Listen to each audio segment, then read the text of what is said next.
Vamos lá agora para a aula 2. Vamos dar continuidade aqui nos slides. Agora eu vou falar um pouquinho para vocês sobre o imperialismo, né? Somente citei na aula anterior, agora a gente vai entender um pouquinho mais o que é esse imperialismo.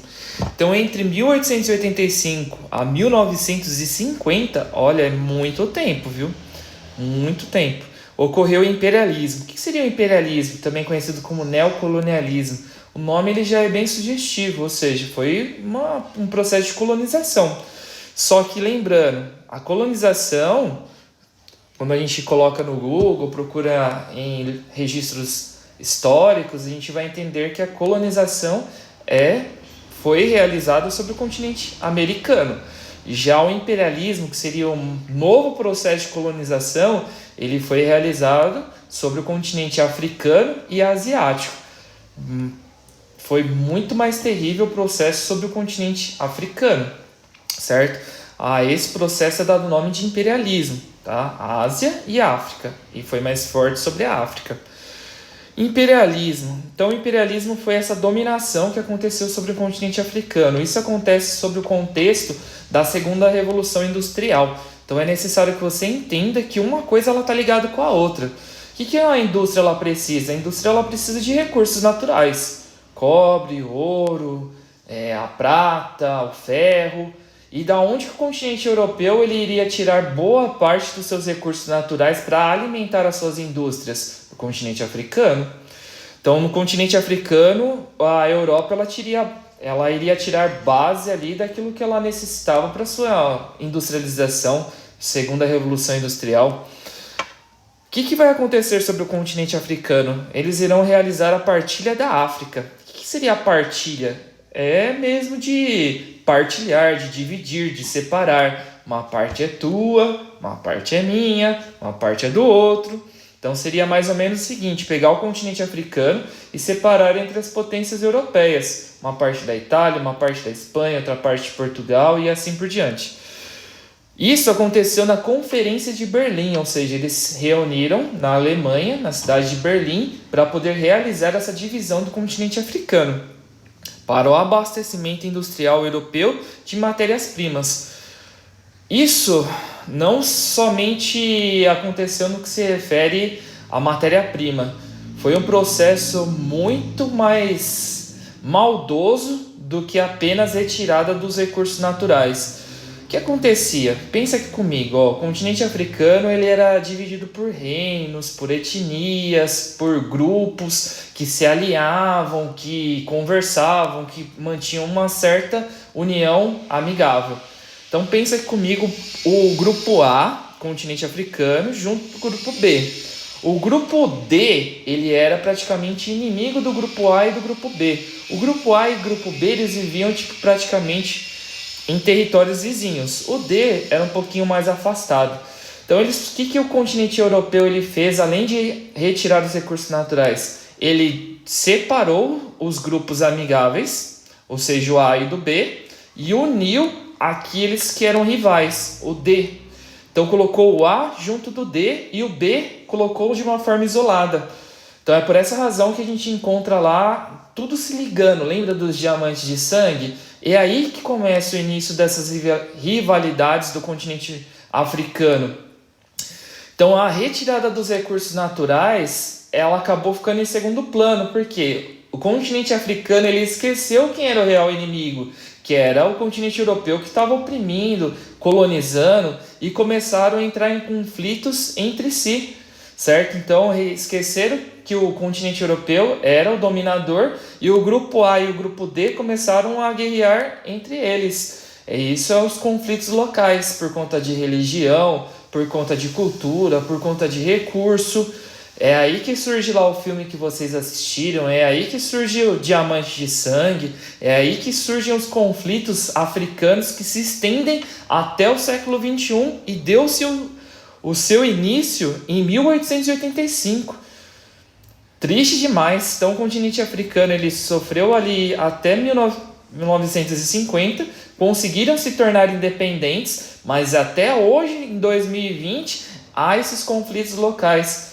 onde que o governo ele acaba financiando esses conflitos locais, onde que o recurso econômico ele é desviado para poder abastecer esses conflitos locais, tudo isso por conta do imperialismo realizado pela Europa entre o século XIX e o século XX. Triste demais. Então, pós-colonização, os territórios foram alterados, etnias comuns foram separadas e rivais agrupados. É aquilo que eu acabei de explicar, acirrando os conflitos regionais. Então, o continente africano ele possui essa sua divisão étnica. Se você observar aqui no mapa da direita, o continente africano ele era para ter muito mais países se fosse de acordo com a etnia, de acordo com a cultura. E olha que essa divisão que foi realizada aqui pela Europa, essa é a divisão que vigora, que é atuante até hoje, 2020, totalmente diferente do que mais ou menos deveria ser. O processo de descolonização em 1960 foi pressionado por países não contemplados com a partilha, ou seja, mais ou menos aqueles recalcados, sabe, que tipo, não teve nenhuma partezinha de terra na África para chamar de sua. Eles acabaram pressionando a ONU, a Organização das Nações Unidas, para realizar ali o fim do imperialismo e o processo de independência do continente africano, com destaque aos Estados Unidos. Então, os Estados Unidos ele não era tão atuante nas guerras mundiais, tá? Ele era atuante, mas não como as potências europeias. Ele foi um dos principais países que fizeram ali essa pressão para que a Europa abandonasse o continente africano e realizasse a independência, deixasse eles viver por conta própria independentes. A Europa ela se encontrava fragilizada nesse período aqui de 1940, 1960, até antes, 1918, até mais ou menos 1960, por conta das guerras mundiais. Então o foco não era mais extrair recursos naturais para alimentar as indústrias. O foco agora é guerra, bomba, tiro, porrada um contra o outro. O foco era guerrear um país contra o outro na Europa. Durante esse período que eu acabei de citar, não era mais extrair os recursos naturais para desenvolver a economia do país. Então ela se encontrava fragilizada por conta desse processo. É aí que surge os Estados Unidos como o principal país bonzinho aí para intermediar a independência do continente africano. Durante o imperialismo, ampliou-se a produção de armas como forma de garantir defesa sobre a antiga ordem multipolar. Lembrando, a antiga ordem multipolar seria essa velha ordem mundial, ou mais conhecida ali como a velha Europa, o velho domínio mundial. É o continente europeu, tá? Mais resumidamente para você entender. O processo histórico ficou conhecido como Paz Armada. O que seria Paz Armada? Até 1918, o objetivo era alimentar as indústrias e também fazer a produção de armas. Só que essa produção de armas era somente para poder se defender de um país vizinho. Não, eu estou produzindo minha arma aqui, só que não é para atacar a França, não é para atacar a Alemanha, é somente para me defender. Se caso ocorra alguma treta e algum BO, eu estou aqui preparadíssimo para poder realizar o meu ataque. Então isso ficou conhecido como Paz Armada, a produção de armas somente para defesa. A gente vai ver que não deu certo esse plano aí de Paz Armada, né? 1918 começa aí a Primeira Guerra Mundial, se estende depois para a Segunda Guerra Mundial. Transição para a ordem bipolar. Tá? O que seria a ordem bipolar? Essa sim é conhecida como a velha ordem mundial, a bipolar, ou bipolaridade. Pós-Segunda Guerra, 2 países obtiveram maior destaque na hegemonia mundial. No caso, Estados Unidos, e o outro não é um país, mas sim um conjunto de cerca de 15 países, que é a União Soviética, com destaque a Rússia. Então essas regiões, vamos dizer assim, elas se destacaram depois da Segunda Guerra Mundial como um dos principais vencedores dessa Segunda Guerra Mundial. E, sendo um dos principais vencedores, agora eles vão disputar. Quem é que vai dominar o mundo agora? Quem é que vai ser a região hegemônica que vai dominar o mundo? Então, começaram ali a travar um conflito não sangrento, vamos dizer assim, durante décadas. A esse é dado o nome de Guerra Fria, que eu vou falar um pouquinho mais aqui pra frente. Só que não vou me aprofundar, porque Guerra Fria é conteúdo do 9º ano. Como que os Estados Unidos ele chegou a essa potência dividindo aí com a União Soviética, se tornando uma das bipolaridades aí? Então, bipolaridade é quando dois polos eles disputam a hegemonia mundial, ou seja, União Soviética e Estados Unidos disputando essa hegemonia mundial. Então, vários fatores justificam a ascensão dos Estados Unidos, como a colonização de povoamento. Então, diferente do Brasil, onde teve uma colonização de exploração, a gente vai aprender um pouquinho mais sobre esses dois fatores, povoamento e exploração, no 8º ano, só que nos capítulos posteriores. Então, diferente do Brasil, que foi explorado, nos Estados Unidos o objetivo era formar uma nação. A Inglaterra tinha esse objetivo sobre os Estados Unidos, tá?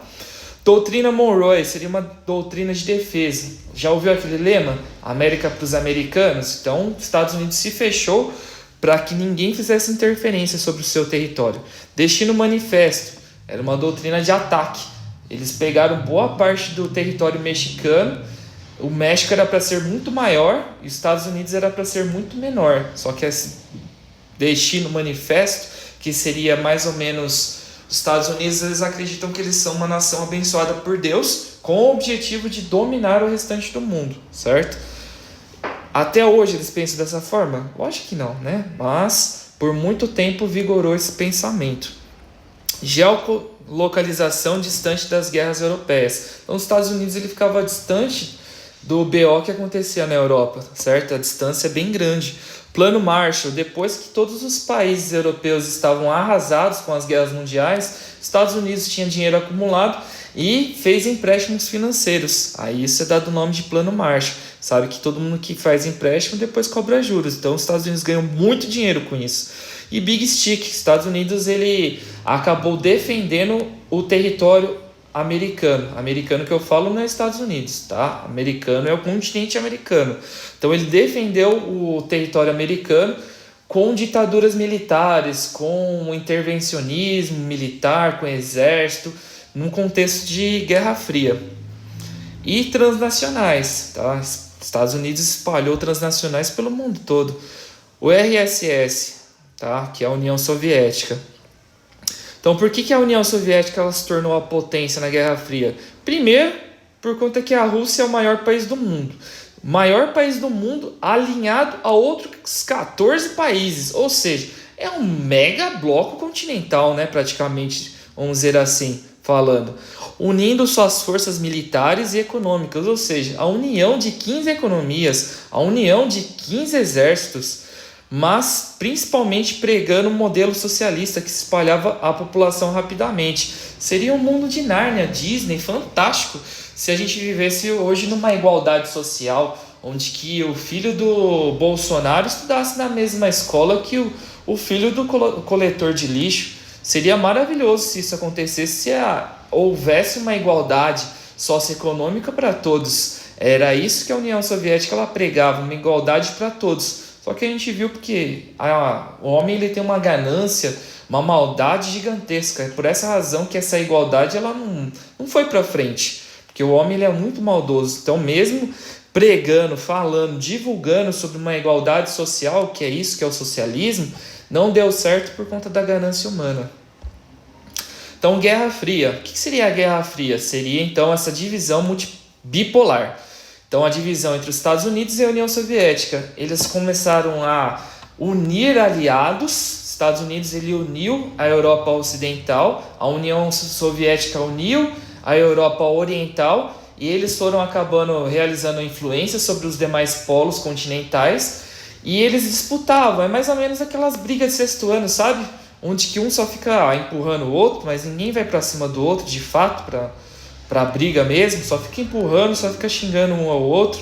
Isso que aconteceu na Guerra Fria. Era somente tipo uma disputa de poder. Ah, eu tenho mais, eu sou mais poderoso, vem pra cima então, vem você então. E só ficou nisso só.